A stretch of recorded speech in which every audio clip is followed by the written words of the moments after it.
रामचंद्र भगवान की जय।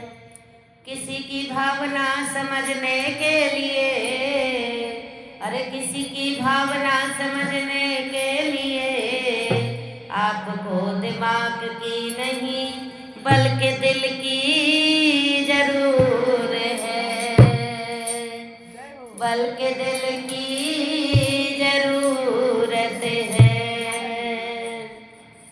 जब रावण सीता को चुरा के ले आते हैं तो मंदोदरी को बहुत बेचैनी रहती है, सोती नहीं है महलों में और इधर उधर घूमती रहती है।